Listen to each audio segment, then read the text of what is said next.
welcome to Hard Truth Hills. Hi. My name is Becky. I'm excited to be here. My name is Leah. Leah, great. Are you ready to go on our tour? Yeah, I'm excited. Can't wait. Great. Let's go check out our distillery. We have 325 acres here. That's our rack house there. We have a capacity to hold about 4,000 barrels, but currently we have maybe 2,500 in there right now of good old bourbon and whiskey. So you can see our silos that we have right here. This is holding our grains, our corn, our rye, and our wheat that we get all grown local here in Indiana. Doug Miller is our farmer. He's a 5th generation farmer. He's got a PhD in agriculture. Him and Brian Smith came up with the exact grains that he grows for us. Amazing. So it's customized to exactly what you want to make. Exactly. For your different spirits. Yes. We don't just get generic grains. We have them grown specifically for our needs. Fantastic. Come on inside. I'll show you a picture of them.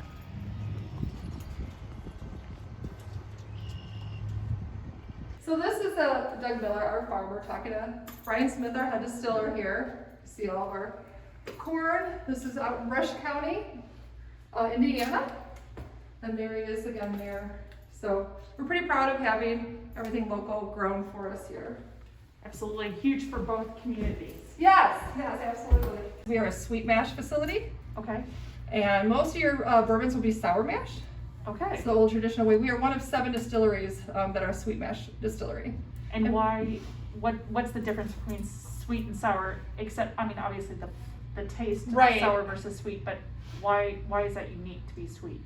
Good question. So sour mash is where you're gonna ferment your mash, and you're gonna take that product that's fermented and save some for your next batch. Okay. Kind of like a sourdough bread or a Yeah. Amish friendship bread type of thing. Now that's the traditional way of doing it.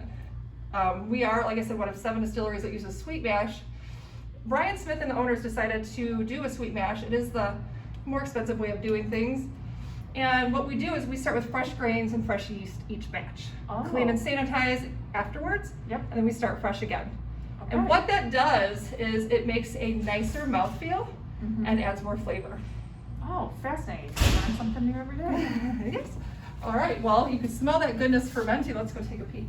So this is called our cooker. This is where we're gonna bring that corn and mill it on the way from those silos into here.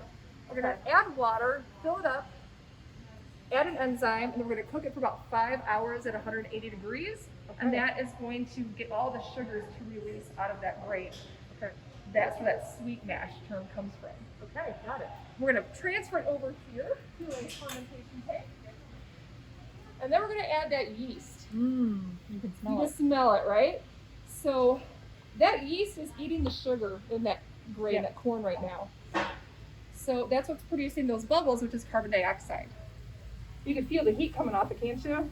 Oh yeah. Oh my word. Yeah. Yes. Yep, that's all that chemical reaction that's taking place in here. Now it's gonna be in here for about 5 days. When it's done, you'll see maybe one bubble here, one bubble there, but it'll pretty much be done. All that sugar will have been eaten up by that yeast. It'll be about 11% at that point, and it's called distiller's beer. Oh. That is the legal term, distiller's beer. So does it have the consistency and that type of beer? Like is it, or No. is it It's totally just a different? legal term for it. Got it. Okay. Yep. This is made with corn. That's why it's more yellow, whereas that one was rye. This one's going to be our bourbon. So this has more corn in it. We use 65% corn in our bourbon. Hence the color. Yes, absolutely. You can see how much it's bubbled up the sides a little bit. So it was a lot more active yesterday than it is today. And it'll settle down even more. Like I said, by day 5, it's going to just have like a bubble here and a bubble there. Got it. And be about done. All right, well, we'll see. So there's no heat. There's no Absolutely not. stirring. Nope. Now Okay. come take a look at our empty one here. It's not empty, they're all full. Holy cow. So this is a rye. Based So on you color. can see, it's a lot different colors. This is brand new. They just did this batch today. I can tell how young it is. Yeah. And it's not very active yet. Right. It's trying to get going. So this, again, this is 2,600 gallons. We will yield about 400 gallons out of one batch. Holy cow, that's a lot of shrinkage. That is. But all that grain, all that good Indiana grain, we send that back out to our farmers. So they get that spent grain. There's no alcohol in that anymore, and they use that to feed their animals. Yeah, it's a great way to upcycle Absolutely. a waste product from the brewing Absolutely. industry. And the cattle do love it. They love it. That's some good stuff there. These fermentation tanks go down to the second floor. Yeah. They're that big to hold 2,600 gallons. Now this is the beer well, and this is where we're going to transfer that distiller's beer into here, get those blades going, get it all good and mixed up. And then we're going to send this to the still at a rate of about 5 gallons a minute, but it's going to be a continuous process. It'll take all day to do one batch. Yeah, I bet. Incredible. This is daunting. And to think that you go from this much to just 400 Yes. gallons once it's all Yeah. still. All right, well, let's take a look at our stills.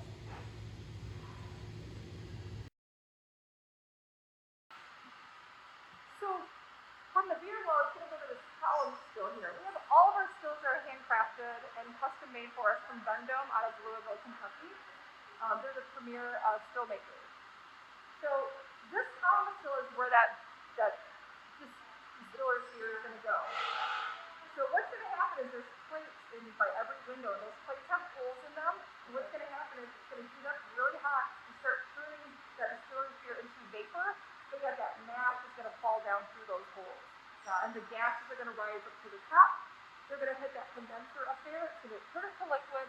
That liquid, which will be now clear liquid without grain, will go to this doubler, this little guy down here, and then it'll run through that, and then it'll go to the proofing room. It'll just be a continuous cycle all day for like about 8 hours. Yep. Doing it all day long. Yep. It all gets through. Absolutely.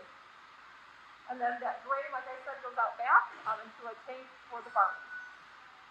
So when we get that bourbon or whiskey off the still, it looks like this. So it looks like vodka.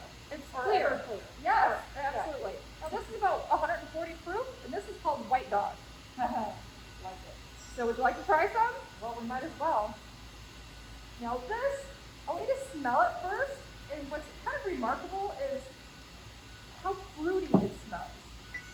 Yeah, 'cause this is corn. Right, this is corn. We use 65% corn in our bourbon.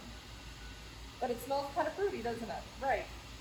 It does not smell anything like the mash. No, not at all. At all, not at all. Kind of tastes like fire though.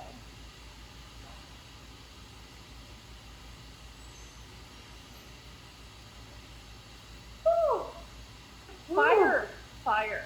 White dog equal fire. That's what my grandpa would say with put hair in his chest. Yeah, like that's not something Oh, are you feeling the warmth? all the way down. All the way down. Whew. So this is what we're going to proof down to about 110 before we put it in our barrel. Okay, so it's now you put at 140. 40. This is like straight off the still. Yeah, I can feel it straight off the still. Absolutely. This would not make a very good old fashioned, right? You have to put it in that barrel and age it. This is where you really appreciate that aging process of how Smooth that out. smooth it out, and you're going to get all those notes from the wood and that charred barrel. But yes, this is a little harsh all by itself. Well, thank you for coming on my tour. Thanks for having us. This has been delicious. Awesome.